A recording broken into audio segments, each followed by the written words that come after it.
teman-teman semuanya, pada kesempatan kali ini saya akan menceritakan sekilas tentang Monumen Tugu Surabaya beserta isinya. Kalian semua pasti sudah tahu kan mengenai Tugu Pahlawan yang ada di Surabaya. Nah, bener banget teman-teman, jadi monumen ini banyak yang bilang berbentuk seperti pensil. Tapi tidak salah juga sih, karena dulu saya pun mengira begitu. Tetapi pada saat itu ketika saya datang langsung ke tempatnya, dosen saya mengatakan bahwa monumen ini merupakan bentuk palu yang terbalik. Tugu Pahlawan didirikan pada 10 November 1951 dan diresmikan oleh Presiden Republik Indonesia, yaitu I.R. Soekarno pada tanggal 10 November 1952. Monumen ini memiliki tinggi 41,15 meter atau sekitar 45 yard. Tetapi sebenarnya monumen ini seharusnya dibangun dengan tinggi 45 meter teman-teman. Tetapi karena ada masalah konstruksi, kala itu jadi hanya dibangun sekitar 41,15 meter. Kalian tahu tidak, monumen ini memiliki filosofi yang cukup menarik loh. Seperti terdapat 10 lengkungan dan 11 ruas pada sisinya. Keduanya memiliki artinya sendiri, yaitu 10 lengkungan menunjukkan peristiwa tersebut terjadi pada tanggal 10. Dan 11 ruas itu menunjukkan peristiwa tersebut terjadi bulan 11, yaitu bulan November. Nah, monumen ini didirikan untuk memperingati pertempuran pada 10 November, di mana arek-arek Surabaya berjuang melawan sekutu bersama Belanda yang hendak menjajah kembali Indonesia. Nah, selain Tugu Pahlawan, apakah kalian tahu terdapat Museum 10 November yang tidak kalah menarik?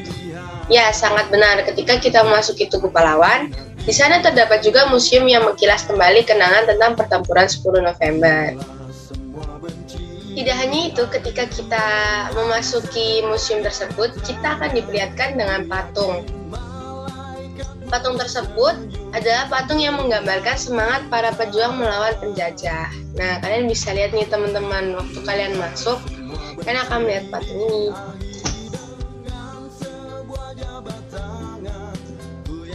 Nah, di lantai 1 ini kalian juga akan menemukan beberapa patung lainnya, seperti patung ini.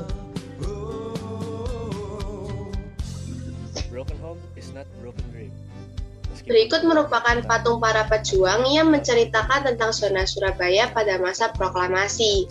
Nah, tentunya kalian bisa melihat terdapat radio. Nah, radio tersebut dapat berbunyi apabila kalian klik tombolnya.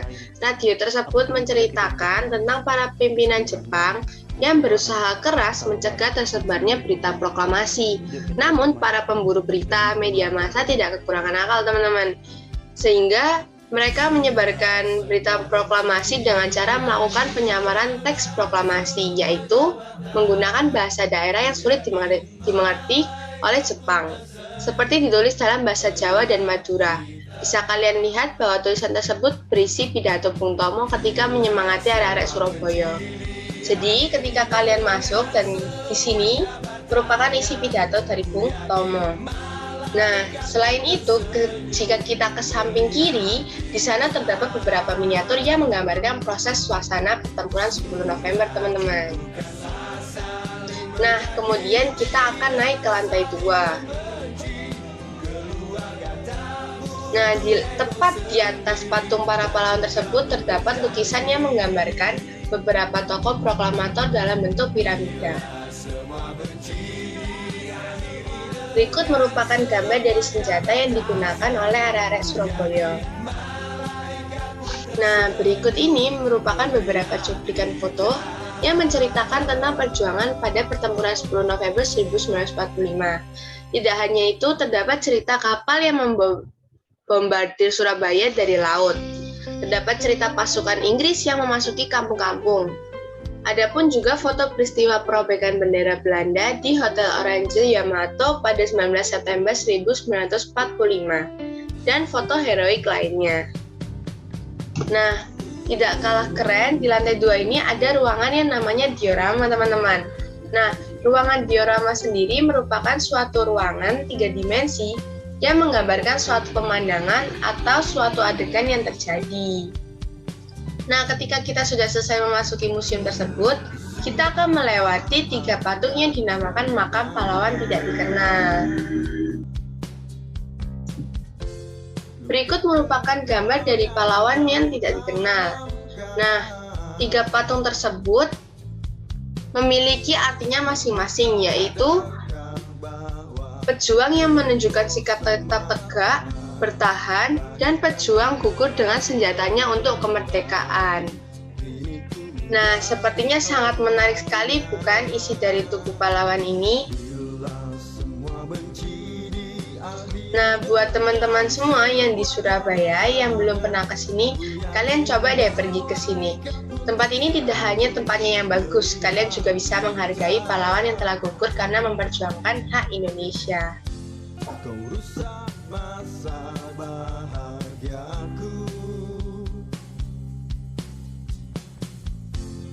Sekian dari saya, terima kasih.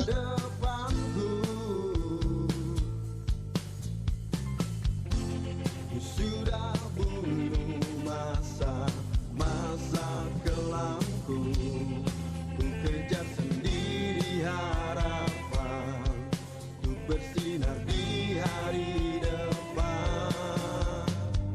Bila semua benci diakhiri dengan sebuah jabat tangan, ku yakin malaikat pun tersenyum melihat kita. Bila semua benci diakhiri dengan sebuah jabat tangan,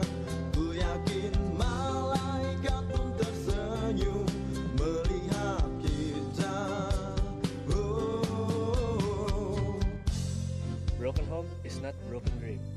Meskipun keluarga kita hancur, tapi kita masih tetap bisa menjalani masa depan yang cerah. Sudahi, akhiri, cukupi.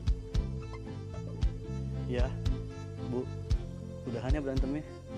Aku ini sama keluarga yang lain. Aku pengen keluarga kita juga harmonis. Bisa liburan bareng, kumpul bareng, ketawa bareng, senang-senang deh pokoknya. Yuk kita berdamai. Kita bentuk ulang keluarga ini.